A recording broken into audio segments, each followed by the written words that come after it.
reino das trevas jamais poderão contra ela. Aleluia, aleluia, aleluia. Aleluia, aleluia, aleluia. O Senhor esteja convosco. Proclamação do Evangelho de Jesus Cristo segundo São Mateus. Glória a Deus. Naquele tempo, Jesus foi à região de Cesareia de Filipe e ali perguntou a seus discípulos: quem dizem os homens ser o Filho do Homem? Eles responderam: alguns dizem que é João Batista, outros que é Elias, outros ainda que é Jeremias ou algum dos profetas. Então Jesus lhes perguntou: e vós, quem dizeis que eu sou? Simão Pedro respondeu: tu és o Messias, o Filho do Deus vivo. Respondendo, Jesus lhe disse: feliz és tu, Simão, filho de Jonas, porque não foi um ser humano que te revelou isso, mas o meu Pai que está no céu. Por isso eu te digo que tu és Pedro, e sobre esta pedra construirei a minha igreja, e o poder do inferno nunca poderá vencê-la. Eu te darei as chaves do reino dos céus. Tudo que tu ligares na terra será ligado nos céus, e tudo que tu desligares na terra será desligado nos céus. Jesus então ordenou aos discípulos que não dissessem a ninguém que ele era o Messias. Palavra da salvação. Todos, tu és o Cristo, Filho do Deus vivo. Podemos sentar um instante, irmãos e irmãs, meditemos essa palavra de Deus tão rica, tão bonita para nós hoje. Em primeiro lugar, deve encher de alegria o nosso coração por esta palavra que sai da boca de Jesus e que institui Pedro como fundamento da sua igreja, e uma igreja que tem a garantia de, apesar dos nossos pecados tanto da hierarquia como do povo que segue Cristo, que é uma realidade humana essa, e de todas as épocas, de todas as histórias, as traições, os pecados, apesar disso a igreja é de Cristo. Sobre esta pedra construirei a minha igreja. Não é uma igreja que foi inventada ontem, ou antes de ontem, ou hoje, para enganar, para ludibriar. É a igreja de Cristo. E é claro também que a gente pode saber que nem sempre, nunca ninguém, nem mesmo Cristo, agradou a todos. Mas quando Jesus diz, fundarei a minha igreja, ele deve estar nos ajudando a evitar duas síndromes terríveis nos dias de hoje. Uma de alguns que se consideram os portadores, a síndrome do Salvador. O peso da igreja, o que eu tenho que carregar, tenho que fazer isso, tenho que fazer aquilo. Calma, calma, nós somos apenas coadjuvantes, não somos os principais, é Cristo, a igreja é dele, é Ele que carrega e que passa e que vai passando por todos os impérios deste mundo que termina. A igreja de Cristo, como um pequeno rebanho, vai para frente. Mas a igreja de Cristo, no fundamento da fé de Pedro e hoje do Papa Francisco, é uma enche de alegria essa promessa. As portas do inferno não poderão prevalecer sobre ela, não vão vencer, o mal não vai vencer. A igreja poderia ser reduzida a meia dúzia, mas vai continuar naquela meia dúzia de pobres o Evangelho de Deus. Tu és o Messias, o Filho do Deus vivo. Pedro completou essa resposta que ele encontrou, que já estava no Evangelho de Marcos. Ele completa, Cristo, Filho do Deus, não só vivo. Então, esses títulos, Marcos tinha dito apenas, tu és o Messias, tu és o Cristo. Lucas diz, tu és o Cristo de Deus. Mas Mateus, que é o Evangelho da comunidade, diz, tu és o Cristo, Filho de Deus vivo, do Deus vivo. Porque dele vem a vida, dele vem a nossa existência, a nossa história. Portanto, então, minha igreja, a síndrome do Salvador, não sou eu que salvo, não é nenhum de nós que salva, mas é a igreja de Cristo. Segunda coisa, também, que não é a igreja que deve se adaptar aos meus gostos, como muitos falsos católicos hoje querem, submeter até o Papa ao seu gosto, ao seu prazer. Não é a tua igreja, não é a tua vontade, mas é a igreja de Cristo. A igreja de Cristo está a serviço da palavra de Cristo. Por isso a igreja não está acima da palavra de Deus, mas está como serva da palavra de Deus.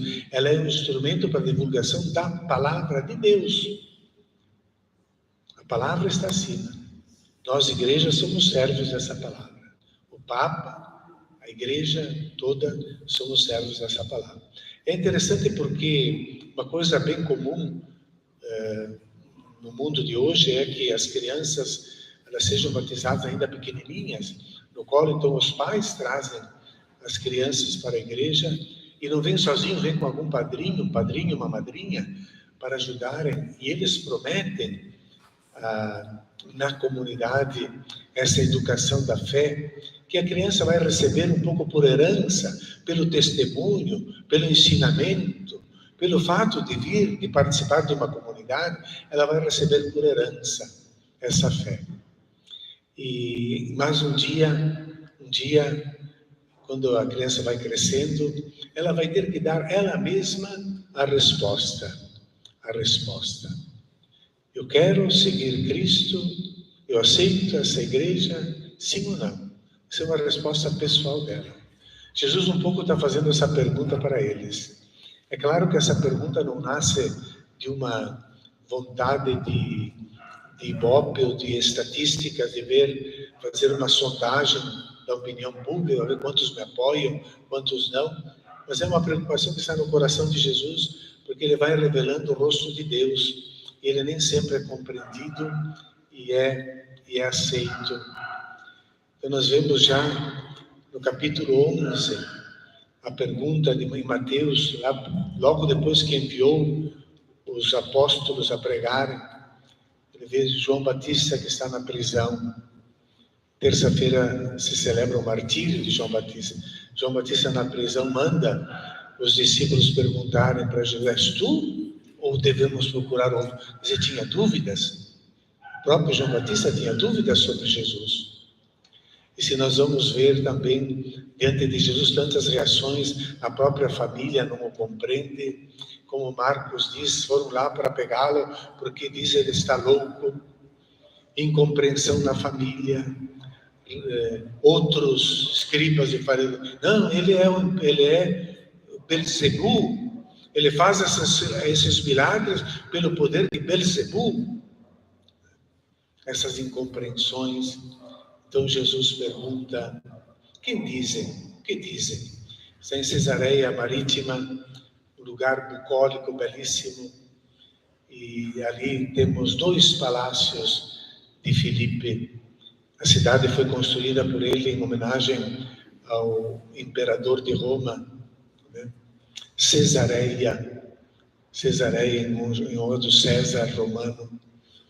E tem todo o esplendor desses palácios, do poder mundano. E é claro que isso fascina, a riqueza, o poder nos fascina. E será que é esse tipo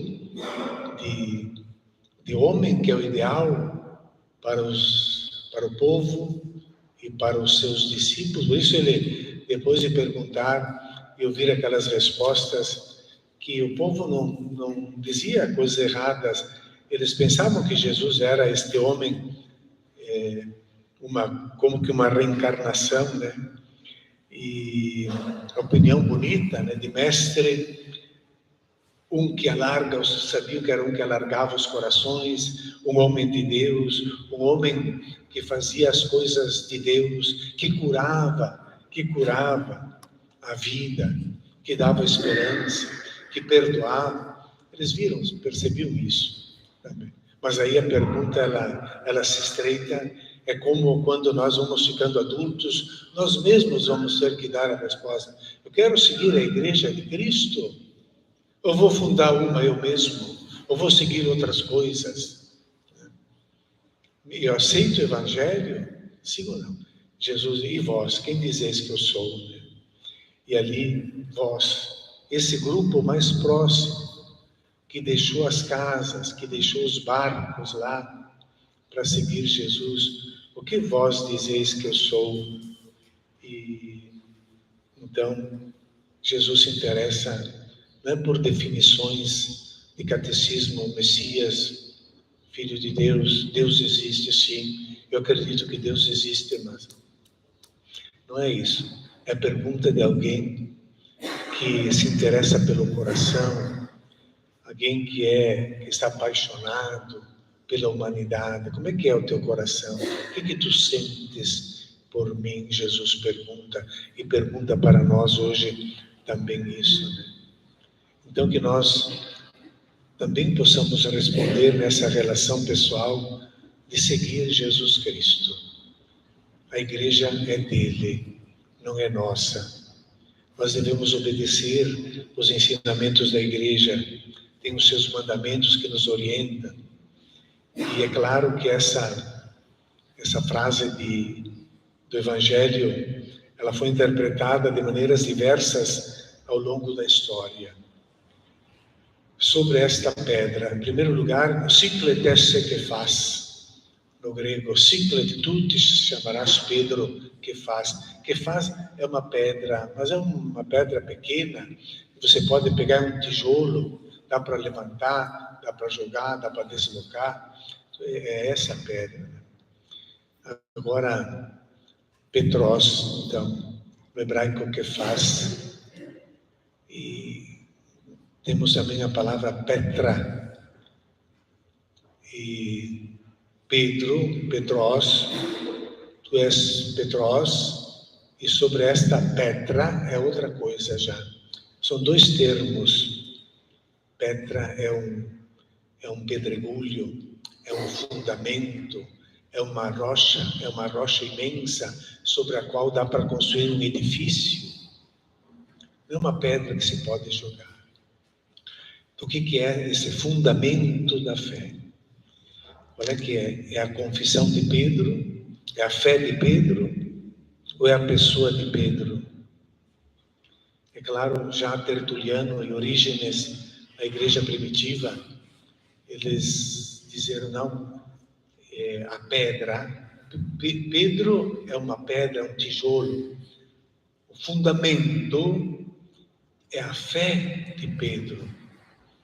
E nessa linha vem os reformadores, no início da Idade Moderna, eles não é a fé de Pedro, não tem nada a ver com o Papa ou com a pessoa do Pedro, é a fé.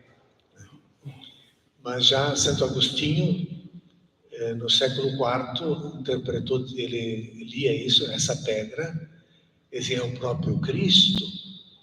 A pedra é Cristo, e aliás isso tem fundamento também na carta de Pedro, carta de Paulo. Ninguém ponha outro fundamento, outra pedra, outra rocha sobre a qual a casa deve ser construída, inabalável, que pode enfrentar as tempestades, essa rocha. Ninguém ponha outra rocha, outra pedra, que não seja Cristo, então dizer Cristo. Mas dizer que sobre esta pedra, Cristo, que é Ele a pedra, tu és Pedro e sobre eu vou, não funciona bem ali. Nós vemos que é Pedro. Leão Magno disse não, de fato, essa pedra é a pessoa do Pedro, que testemunha a fé, que é responsável para manter a unidade da igreja. É um representante que mantém unida toda a igreja católica, que não é dele, que é a igreja de Cristo. Isso é bonito. Devemos ficar felizes de, por meio, e hoje a igreja no Brasil celebra a vocação dos ministérios leigos, do catequista, dos ministros, dos leitores, dos cantores. Tudo isso são os ministérios. a nossa fé, ela vem pela igreja, mas não só por meio da hierarquia, é por meio das pessoas que exercem, dos conselheiros. Por isso que eu escrevi aqui, a nossa fé veio, porque pertencemos a uma igreja, participamos da igreja de Cristo. Eu escrevi aqui no carpinteiro, né? Nossos catequistas são anunciadores de Jesus Cristo com a mesma fé professada por Pedro. Os nossos ministros, leitores, cantores, coroinhas, conselheiros, agentes de pastoral, são testemunhas do amor de Cristo na construção do reino. E se nós estamos aqui é porque nós recebemos a fé por meio deles. Obrigado, Senhor, por termos tido a oportunidade de vos encontrar através desses nossos irmãos que têm essa grande missão de professar a fé em Cristo. Tu és o Cristo, Filho do Deus vivo. Irmãos e irmãs, fiquemos de pé e renovemos essa fé rezando juntos. Creio em Deus Pai,